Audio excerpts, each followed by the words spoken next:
Hey friends, welcome back to my channel. I'm here today with my July wrap up. This will cover all of the books that I read for July. I am on a 100 book in 2024 journey, and as of today, so I read 8 books in July. It was a pretty solid reading month, and as of today I have read 66 books. So I'm pretty much right on track. I'm a little bit ahead. Luckily, August so far has been very slow, so I'm hoping to pick it up so I at least get a couple books done in August. But we're not here to talk about August. We're here to chat about July. A couple of these books I'm going to do together just because I feel like they go together. Let's start with the mystery, thriller, kind of horror. I have mystery, thriller, horror, suspense, and then I have romance. Only those 2 categories this month. Maybe I'll do the first 2 together because, to be honest with you, I can't remember much about either of them. And that's The Only Survivors and All the Missing Girls by Megan Miranda. I think I've learned that Megan Miranda is just not for me. And I have my computer here. If you see me looking over, I'm pulling up the Goodreads synopsis of each of these books. I think Megan Miranda isn't for me. I did really like her one that was set in the Appalachian Mountains. That one was good and I enjoyed that. But for the most part, these books for me are forgettable. I'm kind of getting through them just to get through them. They're 3-star reads for me. Nothing is standing out. And a lot of people, when I look at reviews for Megan Miranda, really love her as an author, and she's just not clicking for me in that way. So I read 2 more this month. I also had at least one in June that I read, and I think I need to just maybe be done with Megan Miranda and realize that she's not an author that's really doing it for me. But we'll first talk about The Only Survivors. So this is about this group of high school friends that get into a bus crash when they are coming back from a field trip or a service project, something like that, and some people die, and the 9 of them, I think it was, are the only ones that survived. And so they start getting together once a year at this beach house in, I think, the Outer Banks area. Yeah, in the Outer Banks area. Look how much I remember for a book that was forgettable for me. They meet at the house in Outer Banks every year and get together and kind of rehash what happened. So it's told from 2 different times. It's told, in the present when they're meeting 10 years later, and then it's told in the past on the night that it happened, and pieces start coming together, and you figure out that what happened that night wasn't exactly what you thought happened that night, and you kind of divulge some secrets about the characters in this book and how, they all play together. It was interesting. It was an interesting concept, and I did like going back and forth to the night of the crash to the present day, but again, it just wasn't anything that really kept my interest. But if you like Megan Miranda novels, this probably would be a good one for you. And I have to say, it's my favorite cover of books that she has. It's really pretty. And then the other one that I read is All the Missing Girls. So this follows Nicolette. She had a friend, Corinne, who disappeared when they were kids. And Corinne was never to be found. And then Nicolette ended up, grew up and then moved out of her hometown. So then she comes back into town because I think her dad is sick. So this is years later, comes back into town because her dad is sick, and another girl disappears. What's interesting about this book is that it's told in day 1, day 2, day 3 perspective of her being back in town and the events that are happening, but it's told backwards. So you start at day 15, day 14, day 13, etc. That was interesting. I think a lot of people would like that. I found it confusing, and I think I would have liked this book better if it just went, day 1, day 2, day 3. I did like the ending of this book. I liked the twist. I liked figuring out, you know, what happened to Annalise and Corinne all those years ago. But the day 15 working its way back to me was a bit confusing, but I know to a lot of readers that maybe is intriguing. Again, just probably not something I'm gonna read again.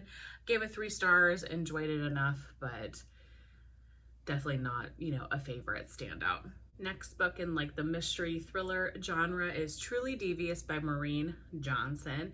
So I ended up reading this book because I went to the library a couple months ago and just was reading covers. I like to do that occasionally. Pick up stuff that's not on your TBR and just see what stands out to you. And I picked up like the 4th book in this series on accident. So when I got home, I looked at the Goodreads and I was like, oh crap, this is part of a series. So returned that book, but started this one. This is a YA suspense novel. And it is about this academy in Vermont. It's called Ellingham Academy. And it's a famous school where the inventor or the founder of this academy doesn't take any payment, but he looks for exceptional students. You get admitted for doing exceptional things. Like some of the students in there have written books or plays, or one of them, our main character, Stevie, she's a true crime investigator. So back in the 1930s, when Ellingham Academy was founded, the wife and the daughter of the man who founded the academy disappeared. And it's a big mystery, never seen or heard from again. And so it's a big mystery surrounding that disappearance and trying to figure out who did those things all those years ago.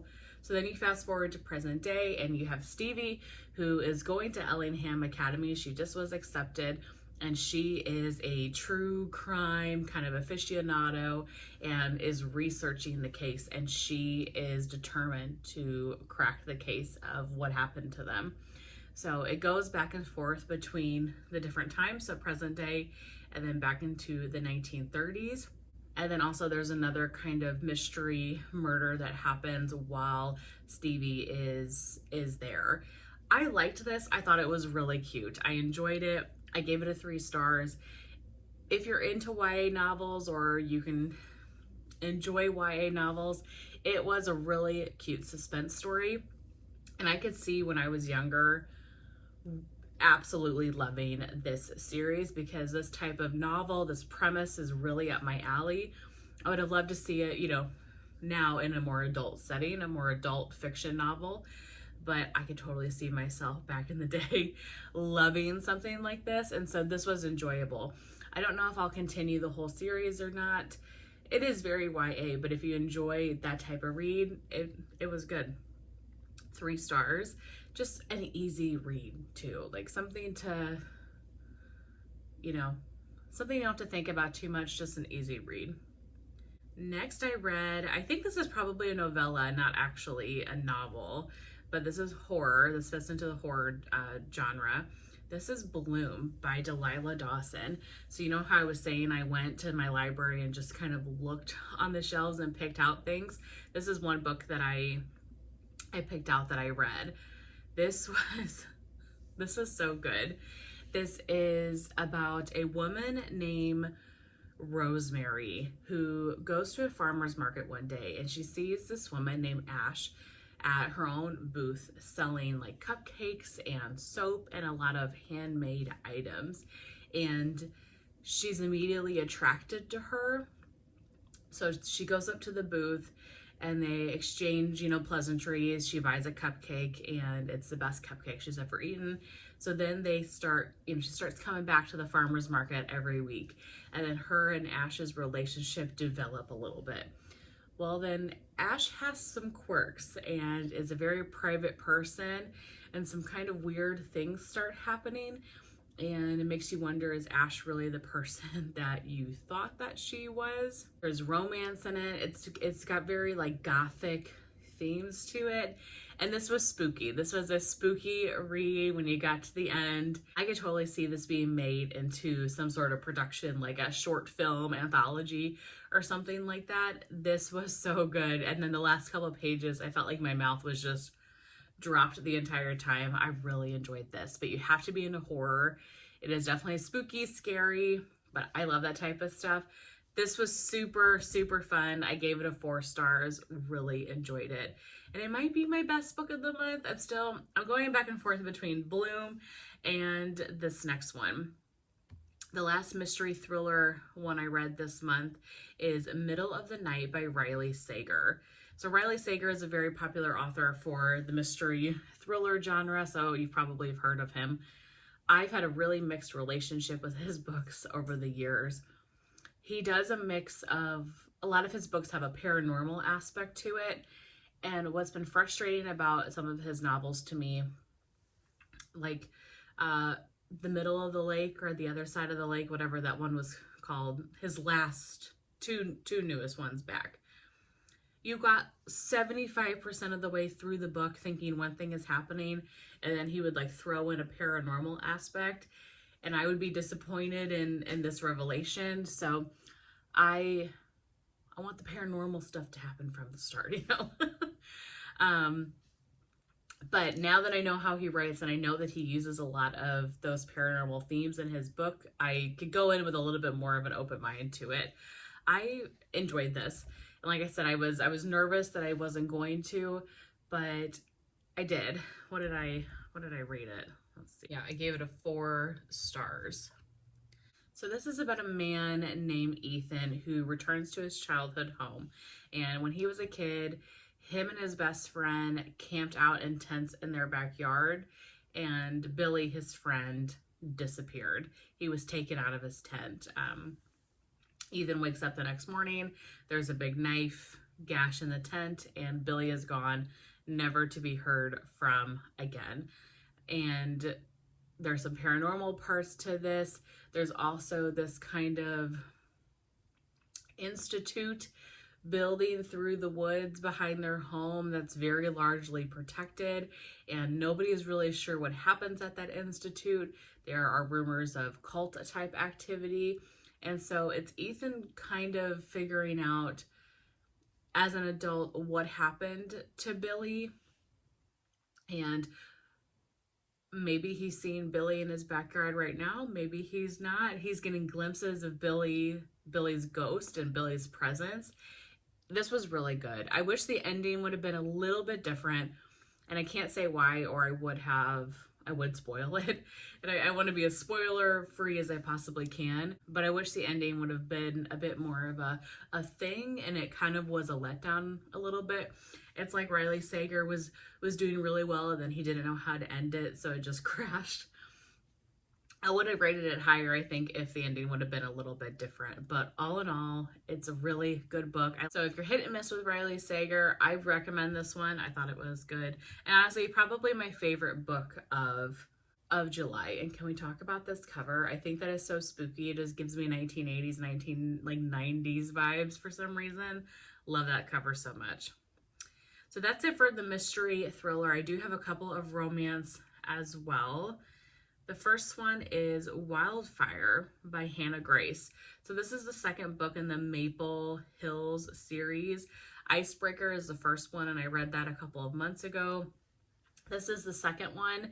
You could totally read these as standalones, but it basically changes just who the main character was. So in the first one, we had Stassi and Nate, I believe were their names. And so now this one are a couple friends. And then I think the third book, which just came out or is coming out in August, I haven't read yet, that will follow a different batch of friends. So probably better if you read them together, but I think you could read them as standalones as well, and you would be totally fine because you don't really need to know anything about the friends. You just know that they're friends. So this is about Russ and Aurora, and they meet at a party in college, and they hook up, and before Russ can really get a lot of information from her, Aurora leaves. Aurora is out of there. And so a couple days go by, and Russ is going to this summer camp where he is going to be a counselor for the summer, his summer job. And guess who also is a counselor there? Aurora. So really it's just about their romance. I like the banter in these stories. I think they're well written.